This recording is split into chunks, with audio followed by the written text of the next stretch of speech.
over 4 decades of changing lives, your self-discovery archaeologist. Get ready to be the best of you with your host, Beverly Zimet. Welcome to the Beverly Zimet Show, where being the best you has just gotten easier.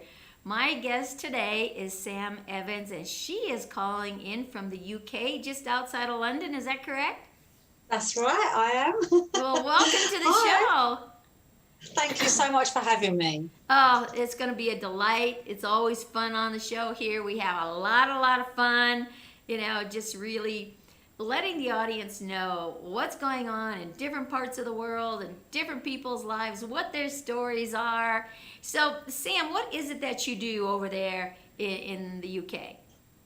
So, hi everyone, and Beverly, thank you so much for having me on the show today. So, I'm Sam Evans, and I'm a self-belief and self-sabotage specialist. And what I do is I work with women in business by helping them grow a profitable business by unleashing their confidence, limitless potential, and letting go of those self-sabotaging behaviors. So this is what I basically do as my business as I work from home.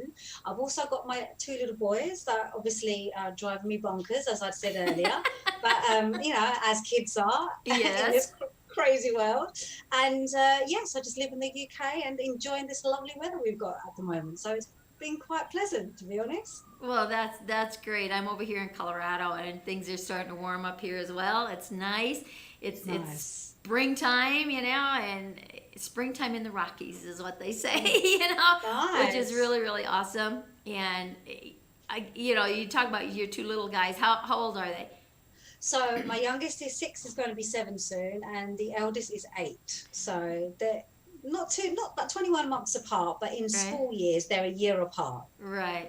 I had my kids close together too. They were just stair steps. They were a year and 3 months and a year and 4 months apart, So it's almost like having triplets. So it's like having twins, which is really kind of, on one hand, it's really kind of nice. On the other hand, but they can entertain each other and they're on the same page. They're not exactly. They're extremes. Like if you've got 4 or 5 years in between kids, sometimes they're over in another major different level of life, and they don't just kind of jive as much. So it's it's interesting, but they're all fun. I actually have great grandkids older than your kids. Oh wow! Yeah. Oh wow! Great grandkids. That's amazing. Yeah. I've been around. I've been on the planet for a while, sweetie. Oh wow, amazing. Yeah, I'm so glad I had them close together. I really am. It wasn't like planned or anything, to be fair. It just kind of happened. Right. And I think I would have loved to have had more close together, but we had a lot of stuff going on with the youngest when he was a baby. So it kind of made me test my patience, and that went out the window. So everything happens for a reason. I really do believe everything happens for a reason. Yeah, it does. It does, and it's okay. You just learn to move with the flow of it and make the best of it. It's kind of like this whole situation that's going on throughout the world with this so-called pandemic, right? You buckle down and you say, okay, what can I do? And then that's kind of where I took the show. I started the show before, all this happened. But the theme that I used was being the best you that you can be, that I've used for years, working with clients and doing all the other stuff that I do, is because it's all about who you are. It's about who is the identity of you. And that's what started me on my journey way back in 1974, okay? Way back there. And at that time, there really wasn't anything else going on, as far as personal development and things like that. So I was pretty much a fish out of water on my own. But I always had kind of this intuitive spirit, this knowing that I didn't know. And I started listening to that voice, and it started really putting me in the direction I needed to go. And it just, one thing led to another. I was second oldest of 11, farming country in the Midwest over here. And, so as the story progresses, I end up here today, which is really, really awesome.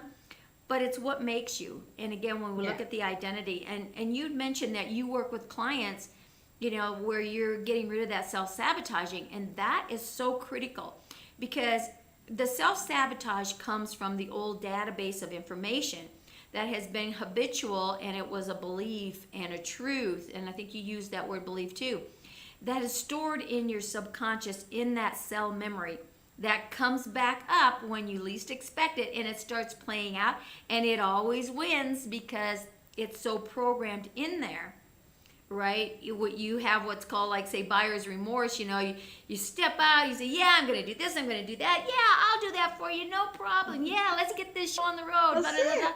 And now you're by yourself, and there you're like, oh crap, what did I just do? Oh my God, because the subconscious is coming up saying, you can't do that. Who do you think you are? Remember the last time you tried to do something and this happened and that happened, But it's that old database. So what you're doing is to remove that old self-sabotage things, those old beliefs. But those old beliefs were your truth when you created them. Because when you created them, you only had X amount of information in that database to make that truth. Now your database is bigger, but the subconscious says, I don't have room for that because this has been my life for all this time. We're going to function like this, all right? So it's how do you connect with that subconscious, and really acknowledge that, hey, yes, subconscious, that was our truth. When you can admit that the subconscious is right, the subconscious will pay attention, so that when you bring in your higher consciousness, the soul essence, the spirit, the God force energies and stuff come in, the subconscious is going to pay attention, and it makes it a lot easier to eliminate those self-sabotaging things, that old belief, because you're not in conflict with yourself, so you can move the old stuff out and put the new stuff in its place. And that's the science behind it, and I don't think a lot of people really understand what that science is behind all of that. So when you're working with your clients, do you find some of the things when you're talking about the old beliefs and the self-sabotages, is that the first thing they want to do is jump into denial and say, oh, I don't have nothing like that, right? Well, no, actually, they don't do that, because That's main good. reason, women come to me because they've had enough. So the best way for me to describe it is it's like you're standing on the edge of a cliff.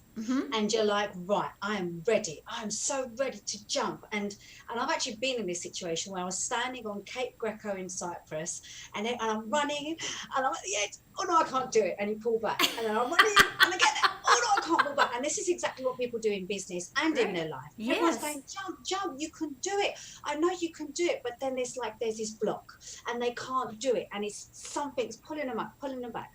And this is their unconscious beliefs, because a lot of people say, oh, screw you, limiting beliefs, and screw you. But the thing is, no, it's not its fault. It's the experiences you've been through that formed your limiting beliefs. It's protecting you like a mother, and it doesn't know what else to do. So when they come to me, they've literally come to a point where they go, do you know what? I know I deserve more. I know I can do more. I'm ready. Because to be able to work with me, you have to be 100% all in.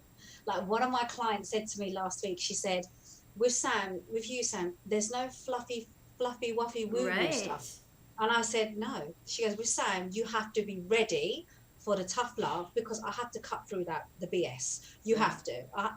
Because people can't always see what's going on. They know there's a problem. They don't know what that problem is. And they turn around and say, I don't know. I just don't know. So what I do is I kind of make them think in a different way and ask certain questions to be able to tap into their inner voice, to tap into their intuition. Because obviously I'm very much a big believer in God, which I'm guessing you are too. And we're spirits, we're souls, and we're in a human body, and the body gets in the way because of life, because of situations and experiences. And that's why we need to get out of our own way, so our spirits can be connected. Very well said. God. Yeah, so we can get those messages. And I speak from the heart about that, because that's how I really connected to my spirit. Because I could do everything by the book. And I don't just go, well, do you know what? I'm a certified practitioner. I can help you do X, Y, Z. I had to be the client. I had to go through the process. And then by doing so, I've been able to help my clients achieve better results as well. So when they do come to me, they're ready to let it go. And that's great. And I really love what you just said, because it is so true, and I feel exactly where you are, because I tell people, right, it's like, I have a really close. Goosebumps when you were talking. I know. I was like, what can we connect to? I have a really close friend, and we've been friends for a long time, and she's gone through some pretty major shifts in her life with family, you know, traumas and things like that, right? Which, life does sometimes catch up with you.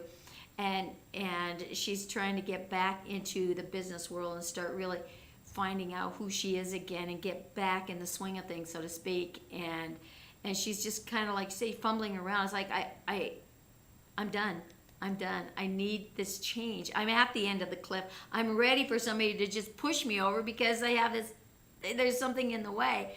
And I told her, I said, okay, the first thing that we need to do is you have to look at me now as not your friend. I am not your friend. Now we're going to go into structure, and we're just going to hit the nuts and bolts. It ain't going to feel good. It ain't going to taste good. But you want to come out the other side? She said, I'm ready. And I get it. I get it. And so, because sometimes when you work with family or friends, there's that little cushion thing, but I don't cushion anything. I don't cushion things with my kids. I'm not going to cushion things with clients, right, ever. And so we went through a whole bunch of stuff the other night, and it's like, wow, I so needed to hear this. I really needed to get back to me and start to have that. So, when you're working with those clients and you say, now they're coming to you, and you're saying, if you're not ready, go find somebody that's going to fluff and puff you, because that's not who I am, right? It's just not, exactly. Right. Because that really doesn't get anything. All that does is just kind of smooth things over. It's a partial thing, and if that was working, you wouldn't be calling me to say, what's the next step? Where do I go? And looking at your past, looking at some of that old database of storage, some of that stuff. But you have to remember too, it is so distorted, and it's got so much other people's stuff in it, because you've taken that on. All thought is magnetic. Feelings are magnetic, right? So how many times have you sat down, watched a movie, and all of a sudden you feel the part of that person, you're crying with them, and you feel their pain, right? It's because you had something that was similar that triggered those emotions. Well, what people don't realize is they're adding that to their database of the subconscious information, and that's pieces that are building on your stuff, right? And then when you talk to a friend or even to a therapist or whatever, you exchange that story, and they relate to it, or somebody's telling you their story, and it's triggering same feelings and stuff like that. You're taking that on because it's all magnetic.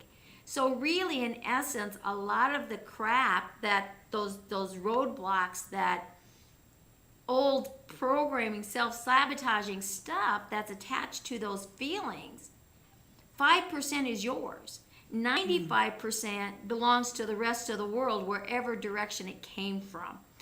When you understand that, it's easier to just say, let go. It's like, if you want to know the exact thing on how you put yourself there or how that began, it's a waste of time and energy and effort, because you'll never find it. It's like finding a needle in a haystack, right? Get on with life. It no longer serves purpose in the manner that it is. Let's just surrender it and put something in there that's going to take you to that next step. Let me take this from you so you can leave it on the cliff, so that when you go over the cliff, you're not going to hit on those rocks. You're going to catch that updraft and start floating, right? Yeah, exactly. Yeah. So one of the things that I do is I let go. Sorry, my kids just. That's all right. That's kids. So one of the things I do is I help people get rid of those negative emotions attached to certain memories. So this process is use timeline therapy. So exactly what you said is that when you get to the root cause of it, it's always that small. There's a memory. We've stored it in the unconscious mind, and it's normally within the first 7 years of a life.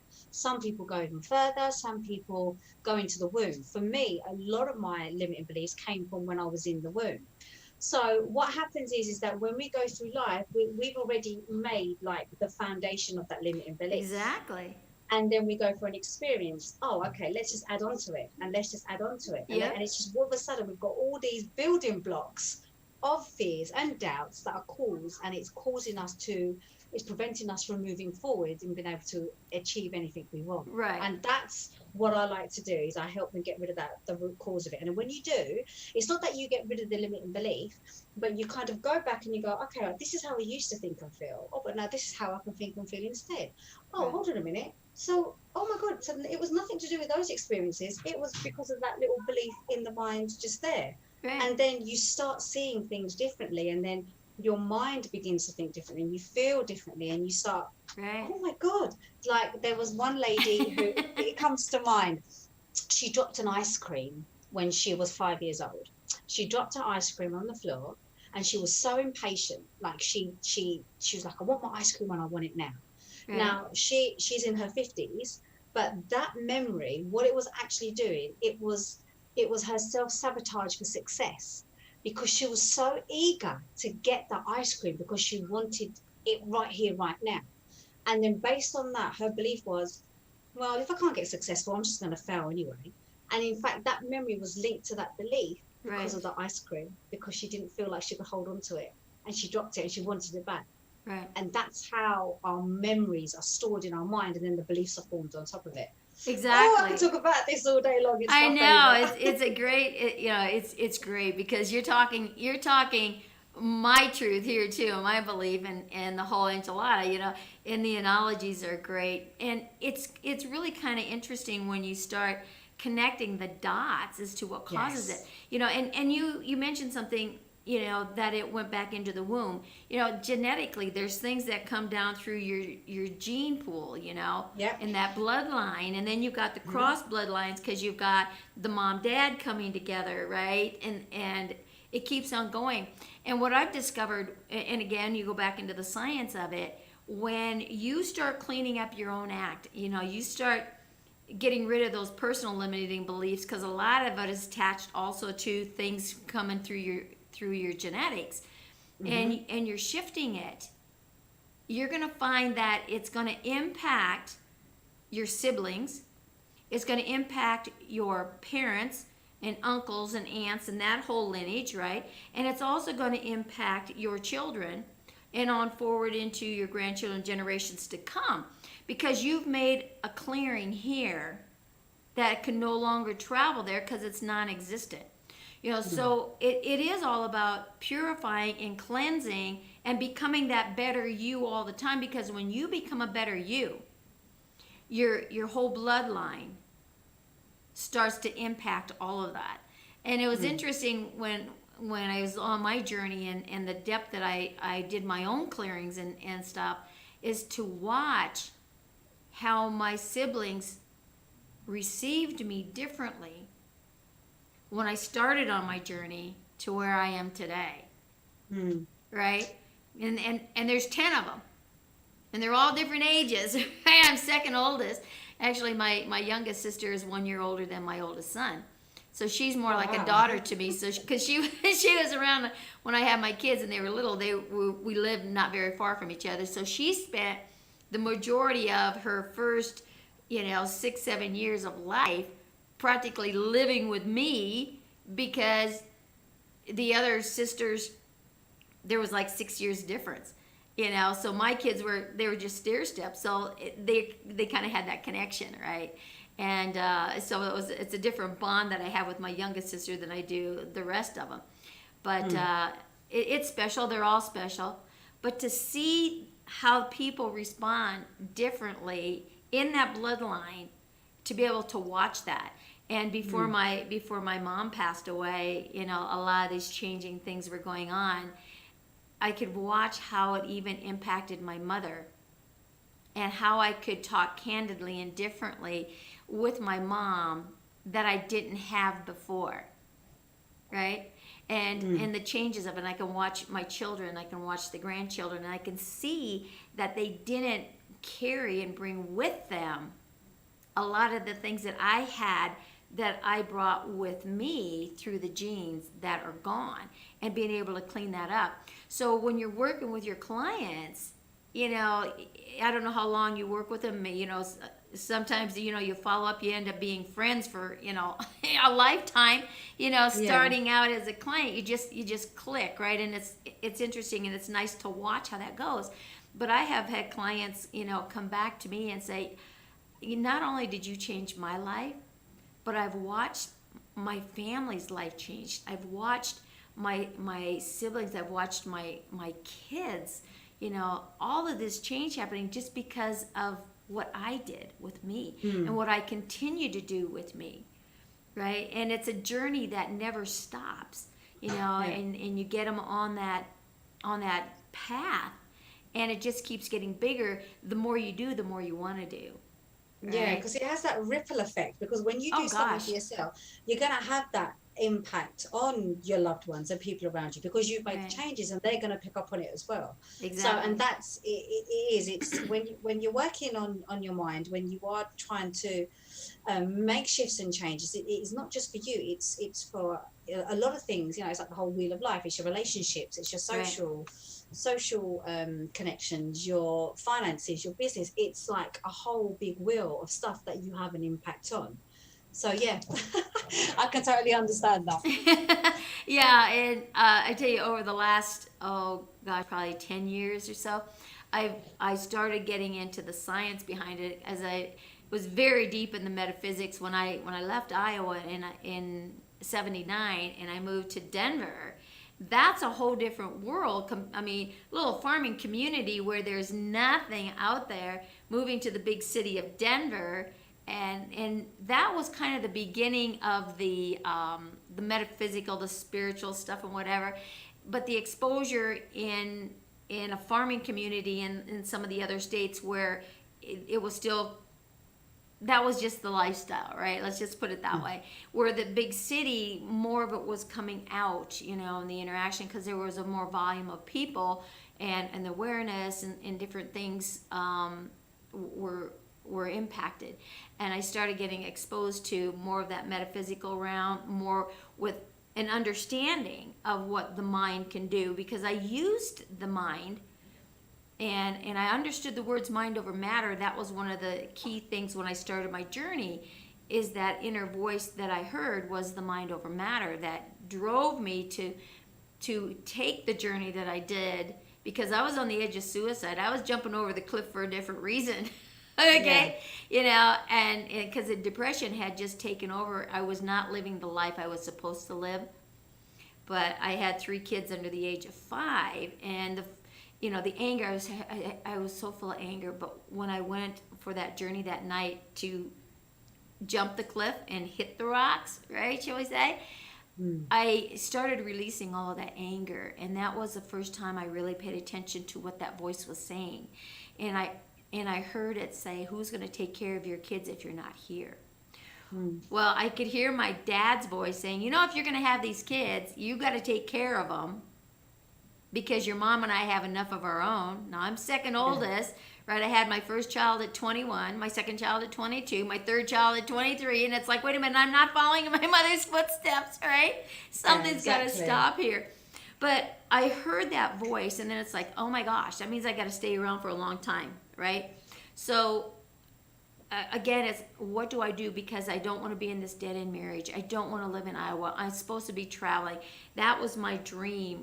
These are all the things that I wanted. And it's like, it was okay. The voice was telling me, you can have it all. And it's like, I can? Yeah. How do I do that? And that's when the mind over matter came. I had no clue what that was in 1974. Mind over matter? Really? And so it was, okay, let's see what this is all about. And I started really listening to that voice. I did before, but this is from a different perspective. And live your life as if it were for you and your children. And I knew I needed to get my act together, because I was going to be responsible for those kids, because I was not staying in Iowa. I was not staying in this dead-end marriage. These are all the things that had shifted. And I did, and I moved to Denver. And just being introduced to different people who could explain to you what that energy was, that spiritual, the metaphysics, right? And now we have the machines. that can measure the science behind what the mind has always done. The mind is not your brain. A lot of people think, your mind and your brain are the same thing. Well, they're not. That's not. Totally No, not. no, the mind is all your thought processing, all your creation out here that has to enter the database of the brain to make your hands move and your mouth move and your body move and your ability to, hey, I'm going to put pieces of something together and create this, your brain functions only on database of information, kind of like the hard drive of your computer, what you feed into exactly. it, right? So it's been interesting following the science behind all of it, and comes from a different understanding. And I really like how you said that ripple effect, because it is about a ripple effect. Success is a ripple effect. Absolutely. And when you talk energies, positive, negative energies, it's a charge. It's just a charge. And what are you going to charge that emotion with? The emotion is a word. That's all it is. It's a word. So you can look at the emotion as being the light bulb. That light bulb is just going to be a light bulb. It's not going to function unless you put energy to it, right?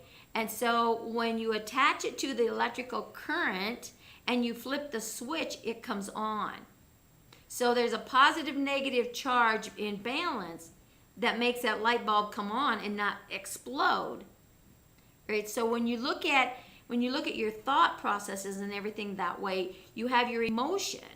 But when you put a feeling to the emotion, now it's feeding that energy. The lights are coming on. That's what's attaching to that emotion. And as long as you fuel that emotion, it's going to spiral you in a direction you don't want to go. If it's a negative, if there's more negative fed into it, like your fear and your anger and your depression and your upset and your frustrations and all those, adverbs and pronouns that follow around the word fear. But it also works when you add the high energy, which is that positive energy of love and happiness and joy and fun, So it's what you're fueling that light bulb with. What are you fueling your emotion with? And the whole idea is, if you don't like the fuel being fed, what do? You shut off the switch, you disconnect from it, and then you reconnect to something that you want, right? Exactly. Yeah. It's crazy how we do things. I mean, because at the end of the day, your thoughts trigger off your feelings and your feelings trigger off your behaviors. And that's just the way the whole process works. So some people don't even know why they act the way they do. They kind of feel, oh God, why did I just snap? And why did I get mad? Or why did I cry? And that's when the self-doubt starts coming in. And it's only when we learn you've got to kind of like work backwards. Okay, so this is how I'm behaving. Okay, so this is how you're behaving. Then how does that make you feel? So if that's how you feel, so what do you believe about yourself? And then you kind of get to the root of it, because everything is based on our thoughts. Everything's based on what's going on in the unconscious mind. And it's when we learn to manage those, and we can rewire those beliefs, those thoughts going in the mind, we can then project different behaviors, and then we can increase our levels of emotional intelligence, and we can start being the way that we want to do by increasing our levels of self-awareness. So we become more aware of who we are, we become aware of how we're feeling, how to regulate our emotions, because we are emotional beings. Especially women, we can't help it. We have hormones. That's sometimes blame it on those silly hormones, right?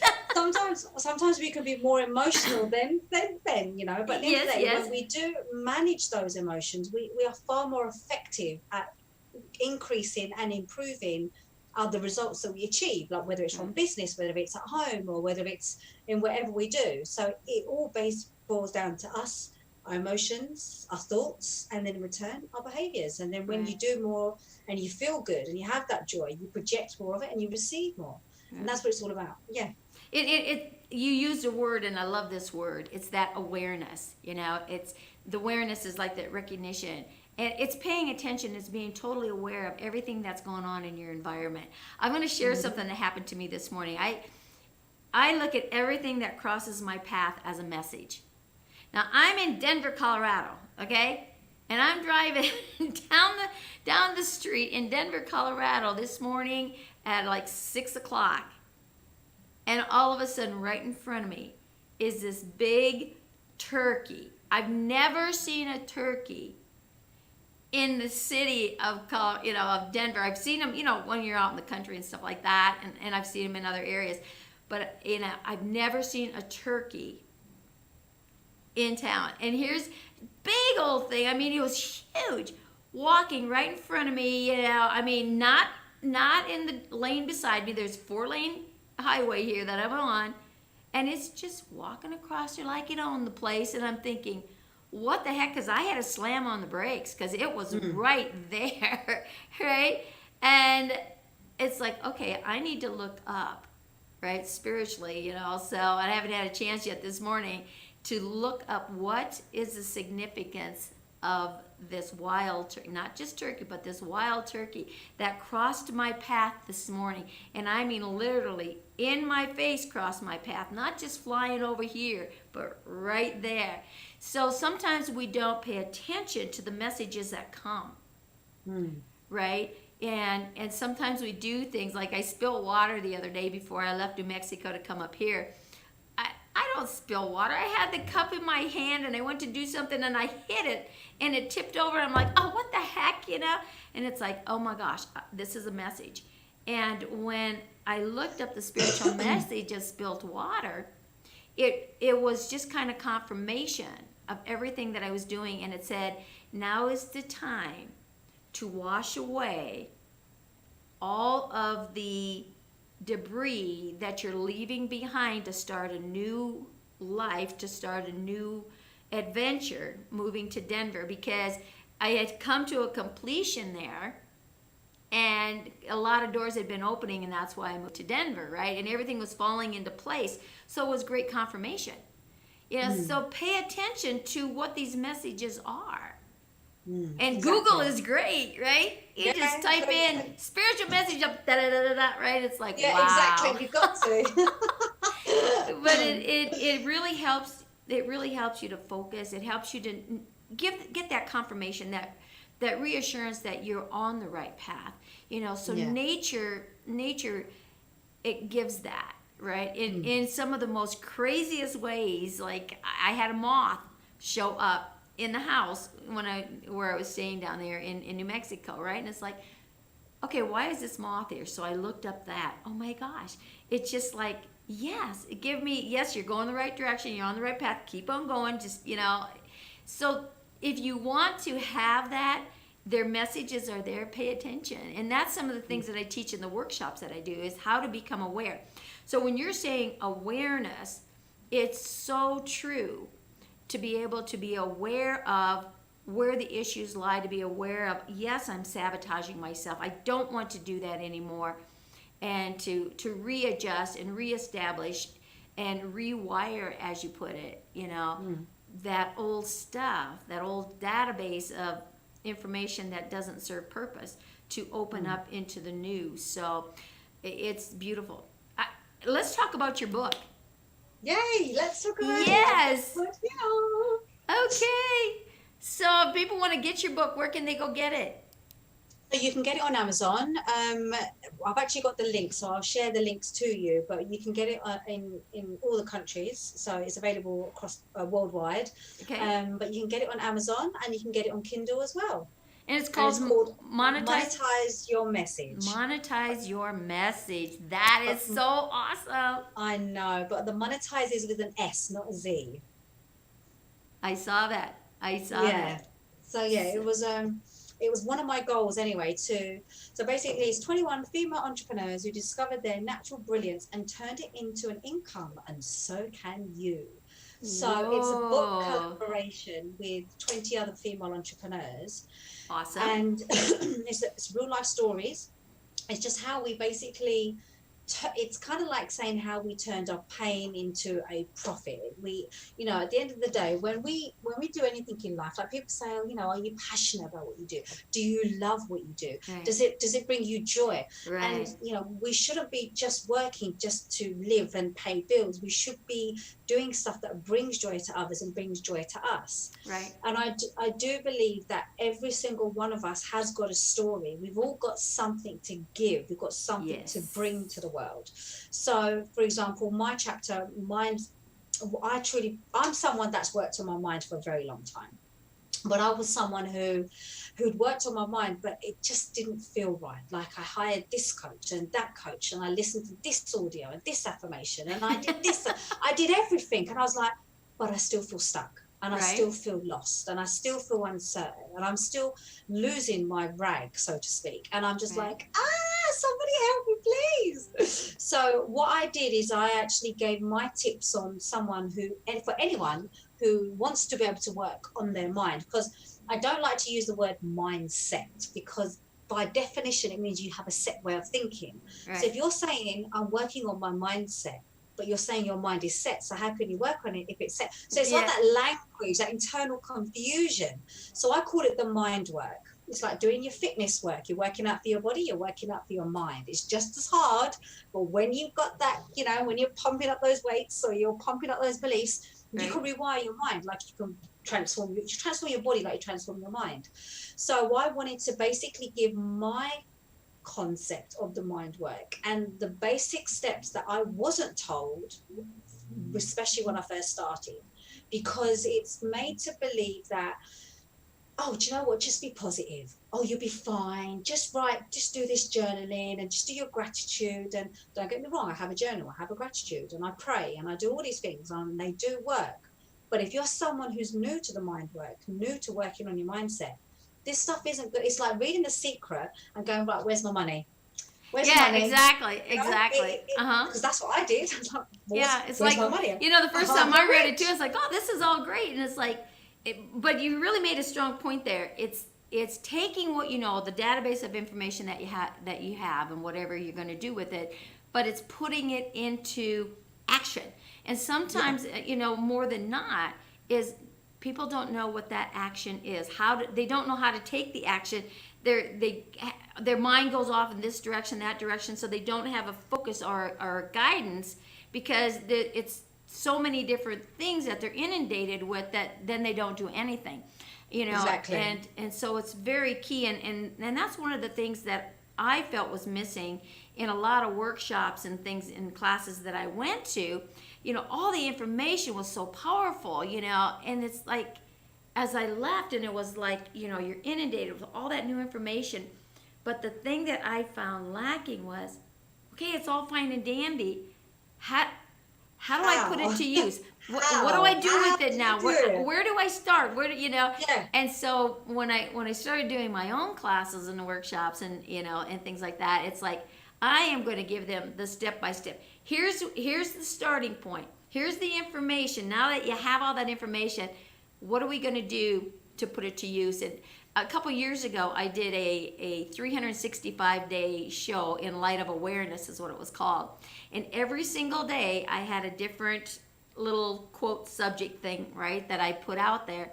And then I said, how can you take this message today and incorporate it in what you do today? Right? Because a lot of times people's minds don't work that way, or it gets an overload and they don't know where to start, so they don't start. And exactly. So it sounds like what you're saying here too is that here's the steps, here is the how to, one beginning at a time, right? Exactly. Yeah, you have to, because there's when I first was told about the whole mindset and working on yourself, and I was kind of like, what? I just want to make money. I just exactly. What's all this craziness about? But in fact, I do believe that 80% of your success comes from the mind, because when you believe you can, the rest of it is just going to happen. You will just all fall into place, because things start to make sense. You will start to be more creative and more productive, and your communication completely changes as well. So you're more expressive. Right. And that's why I wanted to just put just like a few baby steps for them, to people to understand that it can be possible. And I actually had my very first feedback. Somebody found me in the book and then found me on my business page. And to me, I mean, I haven't got hundreds of thousands, but that one person, like, I made that one difference to one person. She said she was so happy with it that when she was reading it, it was like I was speaking to her directly, like it was her. And I think, you know, it's so nice to be able to have that impact on people. So Yeah. You know, if your story, you know, don't die with your story in you. That was a statement made by Wayne Dyer, and I watched Wayne Dyer because when I was moving into the avenue of the classes and all the stuff that I was working with, he was kind of just coming on the scenes, and I would read his books and stuff, right? And it's like it was all confirmation because, oh my gosh, it's the same thing I'm doing, the same thing I'm doing. But one thing that really stuck out was that he says, don't die with your story in you. Because you know what? Your story, like what you just shared, which is so beautiful, if it only touches one person's life, it was worth it. So worth it. So You worth know, it. it is. It's just, it's a feeling that is hard to describe. It's kind of like holding your first child that you give birth to. You know, it's that feeling. Unless you've experienced, you don't know what it is. But you know, so, now this is a collaboration book, which is really kind of cool because there's a lot of them out there, and I think that's a beautiful thing because it gives different perspectives on, you know, a lot of different things for people. But you mentioned too that you're going to start, or you have started, a book just your own. What is that all about? Oh, well, I'm not going to say the title just yet because I'm doing all the work in the background. Not just yet. It is at the very early stages, but it's kind of like more of an in-depth of what I've done in this book. So this was I think a book collaboration was amazing. So this was like my first chance of being able to put words onto paper. Sure. And ever since then, it's kind of made me feel like, okay, do you know what? I want to be able to give more value. I want to be able to share more of my stories because there's so many people love stories. Yes. You know, there's a part of the brain that likes facts, but then there's the other part that likes a story because they can connect to it more and they can go, oh my God, you know what? I get that. I understand that. Right, so exactly. What I want to do, excuse me, is to be able to share more of my stories of my journey. Oh, excuse me. So, but then help them be able to take a little step based on what I said. So go, okay, right, I can feel that because it's not where I want them to open Pandora's box and go, oh my God, what do I do now? It's like, okay, I'm vulnerable here. What can I do? Here's an actionable step. So it's going to be like a go-to book, a story with my own personal stories, but with some mind work in there as well. That's great. You know, the book that I have is called The Power Formula. It's the heart-mind connection, right? Oh, amazing. Yeah, and what I've done is I actually turned that book into a course, right?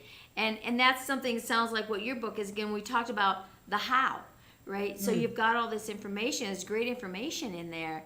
You know, why not break each one of those chapters down into a course so that people can actually start to implement that with the story, because that's the big game changer, right? Exactly. The big game changer. You know, so, you know, my life has taken me in so many different directions because I've been actually in this field for over 40 years. You know, and watching where my life has changed and shifted, you know, working in the automotive industry in a man's world, and you know, having clients, you know, in the paint and body business, and in the mechanicals and in the detail, every aspect of automotive you could think of. You know, I sold the pieces and the parts and all that kind of stuff, and built my own business with that. But at the same time, being in a man's world, because back in the 80s, women were not in that field because it was always thought to be a man's field. Yeah. And I had my store on wheels, so I was called a wagon jobber. I had this big truck. I opened it up, and there it was, you know. And so it was different from anything they experienced. But at the same time, it set the stage for what I'm doing now as far as counseling and whatever. Because these guys would come to me and say, Beverly, you know, you're a woman. I said, well, I'm glad you noticed, you know. And but they would come to me with issues that they had with their wives or with their girlfriends, you know, is they didn't know what to do. They were like stuck, you know. So I ended up not only just being, you know, their person that they got their material from. And they weren't just now my automotive customer. They became a client unknowingly that's where I was headed, you know, in this counseling business, in this coaching type of business world. And it was amazing. I saved a lot of marriages, right? Good. That's and, nice. You know, because of just the simplicities. Because men's brain and women's brains are completely different. They are so far removed. I mean, seriously, the guys would look at me like, that's it? That's all I got to do? And it's like, yeah, I don't think that's going to work. And you know what I'd tell them? Is what you're doing now working? No. Then what do you got to lose? Okay, you're right. All right, I'll try it, right? And I saw them every week, right? So I come back the next week and they're like, oh my God, I can't believe that worked so beautiful. It was like, oh my God, you know? And it's like, and at that point in my life, I didn't really have the understanding and the workings of the difference in the female and the male brain. I mean, I knew there was, but not to that level. So it was really kind of cool. Yeah. Oh, I love it. I do. I love it so much. So, oh my gosh, you know, this has been such a treat having you here. We definitely got to get you on again. When you get that book out there and get it a little more in movement and whatever, and you're ready to push the trigger on it, let's get you back on the show to where you can talk about that new book and maybe turn it into a course, maybe get you started on a show like this. So Amazing. any of you guys listening out there, if you are in the process or want to write a book, you know, connect here, you know, reach out to me. I'll teach you how to write a book in a weekend. And this is a fact. So there's steps on how to do that, right? That you really can. It doesn't have to be hard to write a book. It really does. And I tell you, I wish I'd have had this information when I started my first book, because it looked like an encyclopedia. But you know, you break it down into the different chapters, and then all of a sudden you've got 15 books instead of one. But again, if you're looking to take that next level, or you have a book and it's not maybe selling as much as you want, books open doors. And adding a course to that book and showing the how to utilize the information you put in that book is priceless, you know. And how do you do that? So those are some of the things that I also help people with, is how to get that word out. That's what the show is all about, getting the word out as well, right? And so how do you do that? You know, maybe you don't want to be in the face of the camera like this. Maybe you just want to, you know, do a course, an online course, you know, whatever level you want to work at, we can do that. But we can't get started if we don't know where you are or if that's what you want to do. And it all starts with action, right? Everything starts with an action. You can think it, you can talk about it, but if you don't put it into action and start taking the steps, you're never going to go anywhere. You're never going to reach that success, that ultimate dream. You know, you're not going to have the secret come alive, shall we say, right? Until you take the action. So, Exactly. oh, thank you so much. You know, Sam, I really look forward to getting you back on the show and talking more about this and really sharing the meat and potatoes of your new book coming out. That's exciting. You're talking to someone who is, I love the author work and everything. Oh, so thank you so much. Thank you so much for having me. well, it's been a pleasure, and hopefully everybody down here is going to comment, reach out, get her book.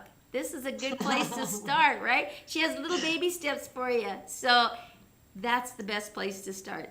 So thank you all for joining us. It's time to say, go out there, be that best you that you can be. Sam and I are going to be the best we that we can be, and we'll see you all on the next show.